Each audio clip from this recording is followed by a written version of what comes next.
Pemilihan umum telah menipu kita, seluruh rakyat dipaksa gembira. Hak demokrasi pura-pura, rakyat kita belum merdeka. Pilihlah wakilmu yang suka memperdaya, perusak amanah yang setia. Di bawah undang-undang negara Konoha, kita menuju ke penipuan umum.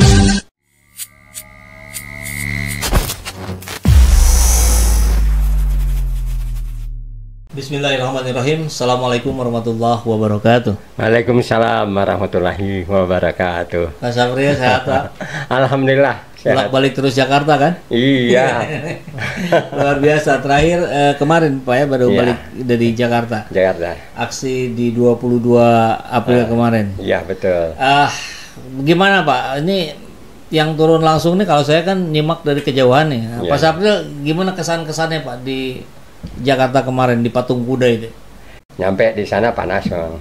Tapi penuh dan banyak para ulama, para mak-mak dan dari beberapa daerah lah ya. Bahkan ada yang dari Jawa Timur gitu ya. Jawa Timur ada. Saya kenal karena kebetulan sama-sama ada aktivis di KAM, rupanya dia juga bawa rombongan. Saya kan badan pengurus dan termasuk juga inisiator dari Petisi 100. Iya, Petisi 100. Ini yang sejak awal menggaungkan maksudkan Jokowi nih. Ini sekarang bulan April ya. Kita dulu tanggal sekitar 20 Maret ya. Maret tahun lalu. Tahun lalu. Oke, berarti jadi setahun lebih ya. Lalu April kita juga kunjungi MPR ya kan. Nah, di situ kita juga menyampaikan ke MPR yang diwakili oleh Pak Tamsil Lindrung kan. Iya. Bahwa saya hadir juga itu Pak. Oh iya, iya saya ingat. Saya ingat. Nah, kita pasang spanduk ya. Maksudkan Jokowi. Wah, itu bikin heboh sih. Iya, di dalam gedung ya. Di dalam gedung MPR. Nah, jadi artinya bahwa kita di Petisi 100 itu memang sudah dari awal menyatakan bahwa Jokowi itu harus dimakzulkan. Karena bagaimanapun Jokowi ini sudah banyak pelanggaran-pelanggarannya dan ya dia sudah mulai mempersiapkan dinasti ya, mulai anaknya jadi wali kota maupun menantunya jadi wali kota di Medan. Nah itu pun juga kita sudah dengar bahwa dia akan mengarah ke masalah istana ya, dia tidak peduli untuk itu dan memang betul dan itu dilakukan di rumahnya ya kan, di Solo mempersiapkan itu gitu. Tapi melihat yang seperti itu memang kita sudah berkesimpulan Jokowi ini harus dimakzulkan itu setahun yang lalu ya. Nah, dan itu sejalan juga dengan ya almarhum sahabat ya, yaitu Rizal Ramli. Dia berkali-kali menyatakan Jokowi harus dimakzulkan baru akan terlaksana yang namanya pemilu secara jujur dan adil. Ya. Dan waktu berjalan terus ya, lalu terjadilah pilpres dalam pemilu gitu.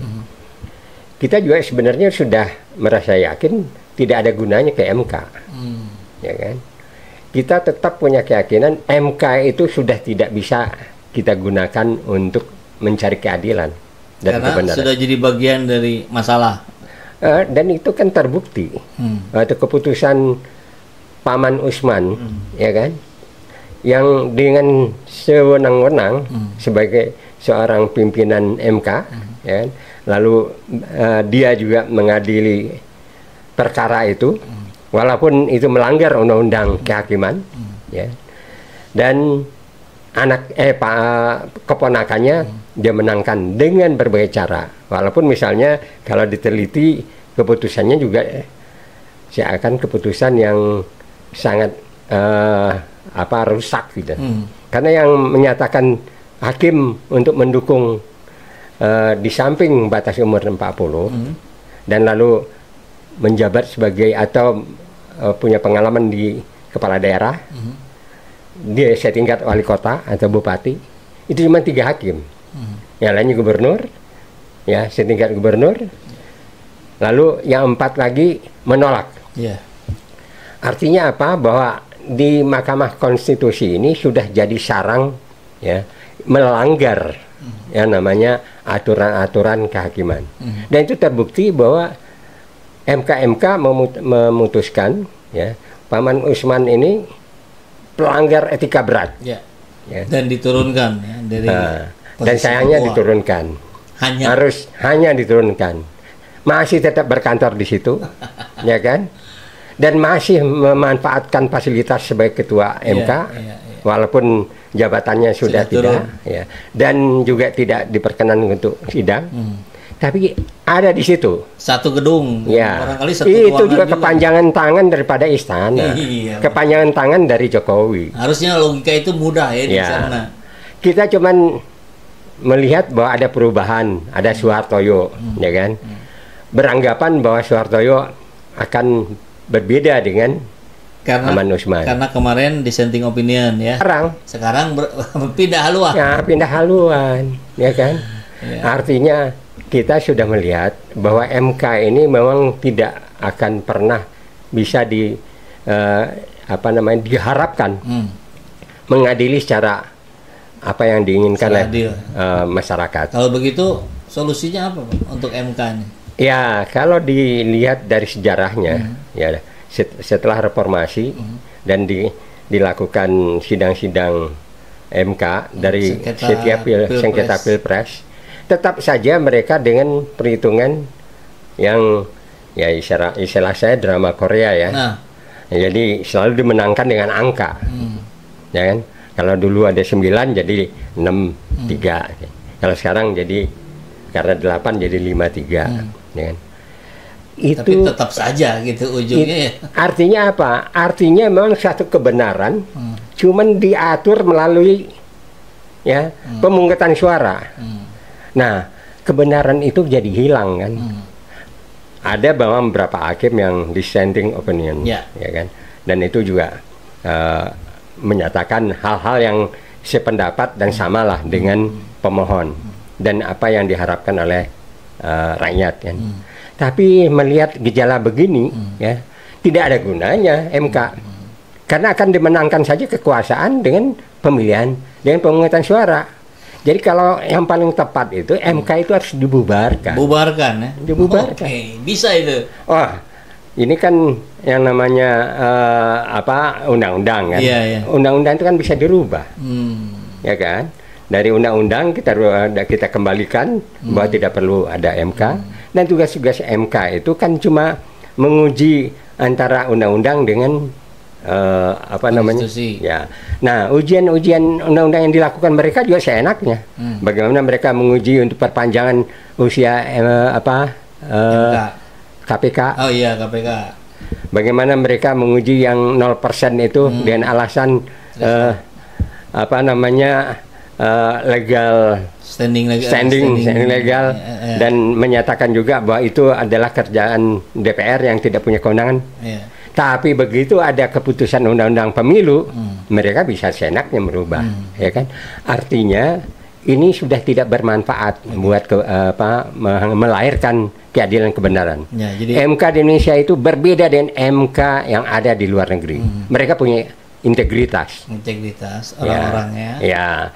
Dan juga tidak pernah hitung-hitungan. Ini kan masalah kebenaran, ya kan? Ini dan keadilan cuman ditentukan berapa banyak suara kan begitu. Suara hakim. Ya. Nah, kalau yang mendapatkan satu hal yang sesuatu gitu kan. Ya. Tentunya selesai itu. Ya kan? Cukup dengan satu suara. Katakanlah kemarin 4-4 misalnya. Soehartoyo tidak berbalik badan gitu ya. Menang 0-1. Menang 0-1. Karena kalau 4-4 keputusan tetap di PMK. Tapi Soehartoyo-nya yang loncat. Artinya sama saja dengan Paman Usman. Jadi pendapat Pak Syafril dan kawan-kawan bubarkan MK ya, sudah tidak berguna ya. Nanti fungsi-fungsi MK bisa kemana? Serahkan ke MA. Ke MA. Oke, menarik ya. Serahkan ke Karena MA. sebelum ada MK juga memang kewenangan itu sebagiannya ada di MA ya. Iya. Oke. Ya, dan dalam hal ini kita bisa atur bagaimana MA harus memutuskan apakah akan kita pilih dengan sistem Commonwealth ataupun pemilihan yang lain di mana ada juri di situ, masyarakat dilibatkan. Ya. Nah, seperti kemarin kan, itu ada yang namanya amicus curiae. Ya. Saya dengan beberapa teman BP 100 yang mengajukan juga. Ya. Itu dijadikan pertimbangan nggak Pak? Harusnya dijadikan pertimbangan karena itu kan juri dari masyarakat. Ya. Tapi faktanya tidak. Tidak, sama sekali tidak disinggung. Ya kan? Jadi keadilan itu cuman ada di orang per orang dari para hakim. Dan bagaimana hakim itu melihat ini ya tergantung juga apa yang mereka dapatkan. Ya kan? Jadi ya udah tegas lah bahwa MK ini harus dibubarkan, kembalikan ke MA. Karena dari sejarahnya, ya dari beberapa pilpres nggak ada manfaatnya MK terbukti tidak ada manfaatnya. Ya ada manfaatnya. Ngabisin uang negara, uang rakyat yang ada ya.